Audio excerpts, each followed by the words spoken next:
दोस्तों, क्या आपके द्वारा जलाई दीपक की बाती पूरी जल जाती है या फिर दीपक में घी या अर्ध जली बाती बच जाता है तो ये शुभ होता है या अशुभ?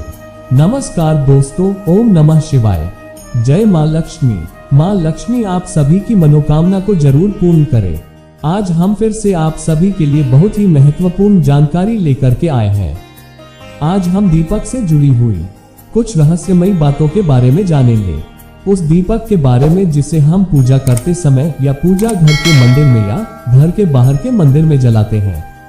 आप अपने घर के मंदिर में या फिर बाहर के मंदिर में पूजा तो जरूर करते होंगे। पूजा करते समय दीपक जलाने का नियम भी आपको पता ही होगा। आपको पता होगा कि जिस दीपक को आप जिस भगवान का नाम लेकर जलाते हैं, कहीं वह दीपक कुछ गलत संकेत तो नहीं दे रहा है। दोस्तों, आपके द्वारा जलाई हुई दीपक की बाती पूरी जल जाती है या फिर दीपक में घी और अर्ध जली बाती बच जाती है और कहीं आपके दीपक की बाती पर फूल तो नहीं बनता। और दीपक की बाती पर फूल बन जाने का क्या मतलब होता है? दोस्तों, क्या आप जानते हैं कि दीपक की बाती का पूरा जल जाना और बच जाना क्या संकेत देता है? कहीं आपके जीवन की सभी परेशानियों की वजह आपकी जलाई हुई दीपक से तो नहीं जुड़ी हुई है। कहीं आप पहले से जले हुए दीपक में तो बाती नहीं जलाते हैं। और क्या आपकी पूजा का दीपक पुराना है या नया? आखिर कितने सालों से उस दीपक का इस्तेमाल कर रहे हैं?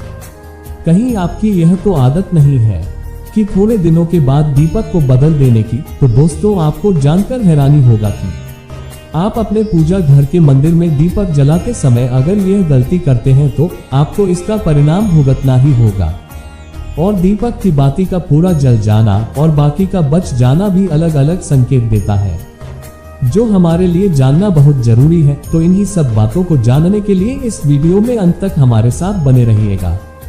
दोस्तों, जब हम पूजा करते हैं तो हमारा दीपक कभी कभी अचानक से बुझ जाता है और कभी कभी ऐसा होता है कि हमारी पूजा होने के बाद हम उस दीपक को भगवान के सामने जलते हुए छोड़ देते हैं, लेकिन कुछ समय के बाद में दीपक खुद ब खुद बुझ जाता है और उसमें अधजली बाती और घी बचा रह जाता है। और कभी कभी तो हमारे दीपक की बाती पूरी जल जाती है और उसमें फूल भी बन जाता है।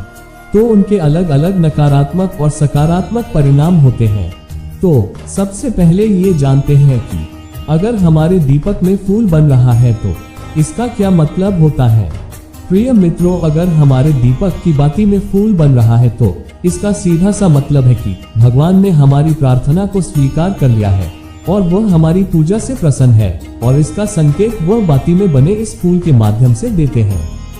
अगर आपके घर में दिव्य शक्तियां मौजूद है और आपके साथ साथ वह भी ईश्वर की पूजा में अपना ध्यान रखता है तो आपकी दीपक की बाती में एक से ज्यादा फूल बनते हैं और कभी कभी साक्षात किसी भी देवी देवता का रूप भी दिखने लगता है। तो अगर आपके दीपक की बाती में फूल बन रहा है तो आप सच में बहुत भाग्यशाली है। इसी के साथ दोस्तों, दीपक जलाने के भी कुछ खास नियम आपको जरूर जानना चाहिए। दोस्तों, अगर आप पहले से जले हुए दीपक में अपनी बाती रखकर जलाते हैं तो ऐसा करने से दुर्भाग्य आपका पीछा कभी नहीं छोड़ता है। अगर दीपक में पहले से जली हुई बाती की राख या फिर रुई और कलौंज है और अगर आपने अपनी बाती इसमें रखकर जला दी तो ऐसा करने से भगवान आपसे प्रसन्न होने की बजाय आपसे नाराज हो जाते हैं और आपको इसके बहुत ही भयानक परिणाम देखने को मिलते हैं। आपके बनते हुए काम बिगड़ने लगते हैं, आपकी तिजोरी का धन खर्च होने लगता है, आपके धन आने के सारे रास्ते भी बंद हो जाते हैं। तो हमेशा ये ध्यान रखें कि जब भी आप दीपक जलाएं, आप हमेशा साफ सुथरे दीपक का ही इस्तेमाल करें। तो इसी के साथ कुछ लोगों की आदत होती है कि वो हर थोड़े दिन बाद अपने दीपक को बदल देते हैं। तो इस पर गुरुजी का कहना है कि आप जिस दीपक से पूजा करते हैं, आप उस दीपक को कभी मत बदलिए, आप उस दीपक को सीधा हो जाने दीजिए। जब कोई दीपक रोजाना भगवान के सामने चलता है तो वह दीपक समय के साथ सीधा हो जाता है। भगवान की सकारात्मक ऊर्जा उस दीपक में आ जाती है और जब भी आप वह दीपक जलाते हैं तो आपका तन और मन दोनों पवित्र हो जाते हैं। तो आप हर रोज उस दीपक को साफ कीजिए, फिर उसमें बाती रख कर जलाएं। आप जितनी बार भी दीपक जलाएं, उतनी बार उस दीपक को साफ करके बार बार इस दीपक में बाती जलाएं। लेकिन अगर आप गलती से भी उस दीपक को बदलते हैं तो आपके बनते कामों में रुकावट आ सकता है, इसलिए आप अपने दीपक को कभी भी मत बदलना। 10 साल 20 साल तक आप इस दीपक में लगातार बाती जलाएं। अगर दीपक सिद्ध हो जाएगा और आप इसका चमत्कार अपने घर में भी देख सकते हैं। अगर आपके घर में कोई भी रोगी हो या किसी का बुखार नहीं जा रहा हो, इस दीपक को थोड़ी देर के लिए किसी बर्तन में डालिए और अब उस रोगी को यह पानी पिला दीजिए।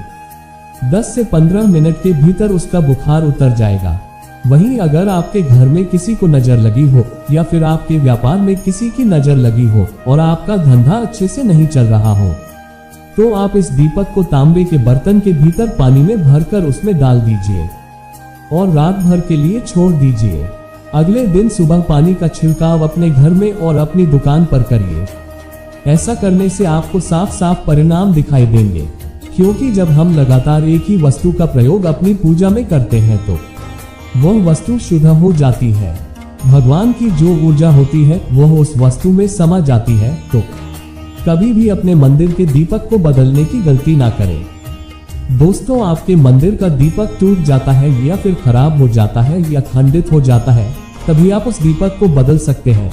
लेकिन फिर भी आप उसे दीपक को ना फेंकें, बल्कि इसे अपने घर में संभाल कर रखें, क्योंकि यह भगवान की सकारात्मक ऊर्जा का भंडार होता है। वहीं अब आपको ये भी बता देते हैं कि अगर आपके दीपक की बाती पूरी नहीं चलती है या दीपक में ही बच जाती है तो इसका क्या परिणाम होता है। तो सबसे पहले ये देखिए कि अगर आप किसी भी पेड़ पौधे की पूजा कर रहे हैं और पूजा में जलाया हुआ दीपक पूरा नहीं जलता या फिर उसमें घी बच जाता है, तो इससे आपके घर में बीमारियां आने लगाता है और यह बीमारी कभी भी आपका पीछा नहीं छोड़ेगी। तो जब भी आप किसी भी पेड़ पौधे की या मंदिर के बाहर किसी भी जगह की पूजा करें तो ये ध्यान रखें कि उसकी बाती पूरी जले और उस बर्तन में भी ना बचे, क्योंकि अच्छी सेहत के लिए बहुत ही ज्यादा अच्छा प्रभाव देगा। वहीं अगर आपके घर के मंदिर में दीपक की बाती पूरी नहीं चलती है, पूजा करते समय दीपक बार बार बुझ जाता है, तो जरूर आपके घर में नकारात्मक ऊर्जा का वास है और यह आपकी पूजा में विघ्न डालने का काम करता है। दोस्तों, हमारे घर में अगर कोई बुरी शक्ति होती है या फिर कोई ऐसी ऊर्जा होती है जो यह नहीं चाहती कि आपके घर में भगवान की कृपा हो और आपके घर में सकारात्मक ऊर्जा हो, तो यह आपकी पूजा को सफल नहीं होने देता।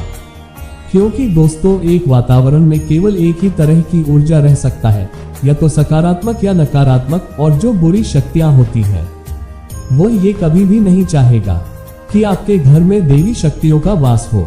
क्योंकि अगर आपके घर में भगवान ने अपनी कृपा की तो उन बुरी शक्तियों और ऊर्जाओं को आपके घर से जाना पड़ेगा। तो ये बुरी शक्तियां हमेशा इसी कोशिश में रहेगी कि आपकी पूजा में रुकावटें आए और इन्हीं के प्रभाव से हमारा दीपक बार बार बुझ जाता है या फिर हमारे दीपक की बाती पूरी नहीं चलती। तो इस सब से बचने के लिए आपको क्या करना है कि सच्चे मन से भगवान का स्मरण करना है और जब भी आप दीपक जलाएं तो भगवान के सबसे पहले ये प्रार्थना करें कि आपके आसपास जितने भी नकारात्मक ऊर्जा हो वह आपसे दूर रहे, भगवान की कृपा आप पर सदैव बनी रहे।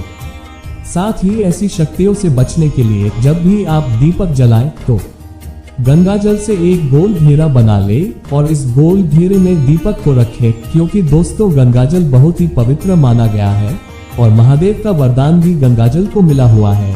तो गंगाजल में तो सबसे पहले कोई भी बुरी शक्तियां प्रवेश नहीं कर सकती, इसलिए कभी भी गंगाजल खराब नहीं होता है और गंगाजल हर तरह की ऊर्जा को सकारात्मक ऊर्जा में बदल देती है। और अगर आप गंगाजल से बने गोल घेरे में दीपक को रखेंगे तो यह आपकी पूजा में किसी भी शक्तियों का बाधा नहीं बनने देगा और कोई भी नकारात्मक शक्ति आपकी दीपक को बुझा नहीं पाएगी और आप निर्वाह अपनी पूजा को संपन्न कर पाएंगे और देवी शक्तियां भी आप पर कृपा और आशीर्वाद बनाए रखेगा। तो दोस्तों, उम्मीद करते हैं कि आपको हमारे द्वारा बताई गई ये जानकारी आपको पसंद आई होगी। तो वीडियो को लाइक करें और कमेंट में जय मां लक्ष्मी जरूर लिखें। आज के लिए बस इतना ही। मिलते हैं दोस्तों अगले वीडियो में एक और नई जानकारी के साथ। धन्यवाद मित्रों।